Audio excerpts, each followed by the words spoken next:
Anak-anak Ananda baik itu kelas 7, 8, 9, 10, 11, 12 yang semoga senantiasa dirahmati Allah Subhanahu wa taala. Dari kunci kebahagiaan tadi itu adalah letaknya dengan mengingat Allah. Letaknya adalah beribadah kepada Allah.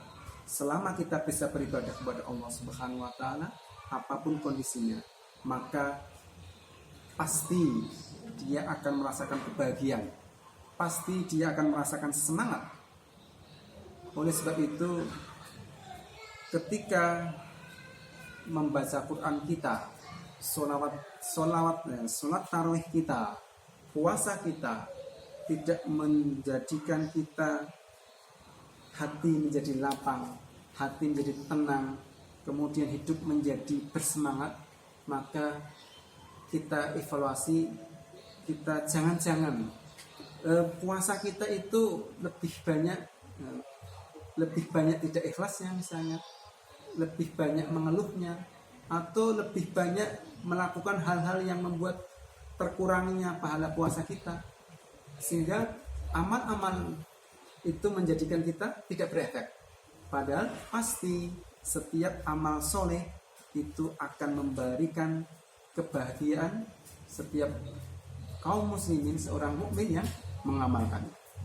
Maka kalau kita belum bisa meraih kebahagiaan di dalam beramal soleh, maka segera kita evaluasi, segera kita introspeksi ibadah kita kepada Allah Subhanahu wa taala. Entah itu terutama niatnya, kemudian tata caranya, ilmunya, semuanya pastikan ilmunya benar, kemudian sesuai dengan apa yang dicontohkan oleh Rasulullah, kemudian niatnya ikhlas karena Allah, maka ibadah-ibadah kita pasti akan memberikan kebahagiaan. Kemudian yang berikutnya,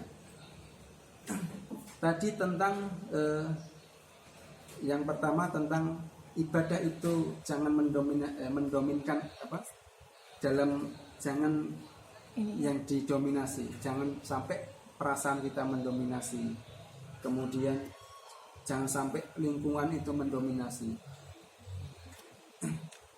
Yang lebih berbahaya pula lagi, ketika kita di tengah COVID-19, pandemi COVID-19 ini, dalam beribadah di bulan Ramadan, kok menjadi tidak bersemangat. Kalau orang-orang itu bisa jadi, ini lebih berbahaya ketika dia tidak ridho dengan takdir Allah Subhanahu wa taala. Allah Subhanahu wa taala memberikan musibah ini. Maka ketika kita tidak ridho, mengeluh, menyalahkan, mengapa ya Allah Ramadan tahun ini berbeda dengan Ramadan tahun sebelumnya. Aku menginginkan Ramadan tahun ini seperti tahun Ramadan sebelumnya. Sebenarnya ketika dia beribadah kemudian mengeluh kepada Allah boleh, tetapi kalau disertai dengan tidak menerima dengan takdir Allah, menyalahkan Allah tidak adil. Allah tidak adil dengan kita tahun ini. Allah menyalahkan dengan keputusan Allah Ramadan tahun ini, maka ini bisa berbahaya. Ini sudah kategori termasuk al-kabair, dosa besar. Jadi na'udzubillah min dzalik. Karena masalah takdir itu adalah termasuk masalah keimanan kita kepada Allah Subhanahu wa taala. Bukti apakah kita beriman kepada qada dan qadar Allah, maka salah satunya adalah ketika kita saat ini diuji oleh Allah Subhanahu wa taala di tengah krisis COVID-19 ini, maka ketika kita ridho dengan ketentuan Allah, maka inilah pahala. Ini termasuk amalan hati yang besar yang nanti ditimbang oleh Allah Subhanahu wa taala, mengalahkan pahala-pahala yang lainnya. Jadi semua amal itu jadi sia-sia kalau imannya itu enggak ada. Jadi keimanan itu, rukun iman itu menjadi pondasi. Jadi kaidah di dalam memahami, kalau rukun Islam itu misalnya sholat, misalnya puasa, dia tidak puasa, tidak membatalkan sholatnya, jadi tidak berkaitan. Tetapi keimanan, ketika dia akhirnya menolak takdir Allah, padahal takdir itu sudah termasuk rukun iman, maka ketika dia tidak beriman dengan salah satu rukun iman, maka sesungguhnya itu batallah keimanan semuanya. Jadi membatalkan keimanan. Maksudnya apa? Membatalkan keimanan itu ya dianggap tidak beriman kepada Allah Subhanahu wa taala. Allah Subhanahu. Jadi ketika dia tidak beriman dengan takdir, itu berbahaya sekali. Berbahaya sekali. Dia tidak ridho dengan takdir Allah Subhanahu wa taala. Itu berbahaya sekali. Karena dan di zaman Khulafaur Rasyidin, maka kalau ini penyimpangan sudah kategori besar menjadi orang banyak, maka wajib diperangi. Maksud diperangi itu agar mereka benar-benar bertaubat sehingga kembali pada beriman pada takdir Allah Subhanahu wa taala.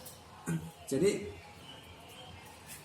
sebagai motivasi bahwasanya Allah itu ridho kita atau tidak, Allah sedang ridho kita kepada kita atau tidak, salah satu tandanya adalah kita itu ridho kepada takdir Allah atau tidak.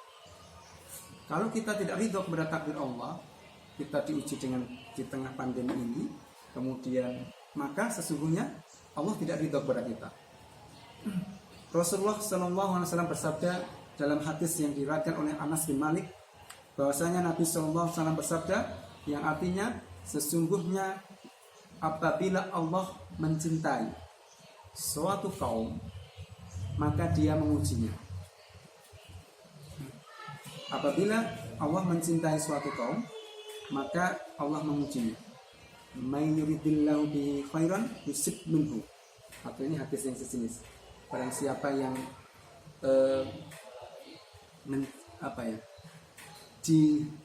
dikendaki kebaikan atau dicintai oleh Allah Subhanahu wa taala, maka orang tersebut salah satu tandanya yaitu dia baik, maka pasti Allah memberikan ujian pada dia.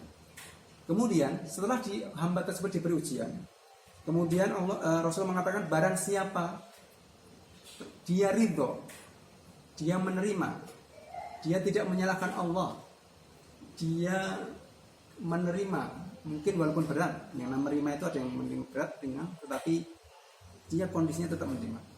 Maka ketika dia menerima, maka dia memperoleh ridho Allah. Jadi orang yang ridho dengan takdir Allah, terutama takdir yang buruk, ataupun ini momen puasa di tengah pandemik, harus banyak beribadah di rumah misalnya, dia ridho dengan ketentuan Allah, dia ridho bahwasanya Allah menciptakan makhluk, miliaran makhluk, mungkin miliaran atau triliunan makhluk, virus yang sangat kecil yang sangat tidak kelihatan mata tetapi bisa berbahaya. Dia ridho, maksudnya ridho itu tidak menyalahkan Allah. Ya kenapa sih Allah menciptakan makhluk seperti ini, nggak ada kerjaan sekali misalnya? Nauzubillah. Kok menyalahkan Allah? Dasarnya berarti tidak ridho. Maka Allah tidak ridho kepada dia.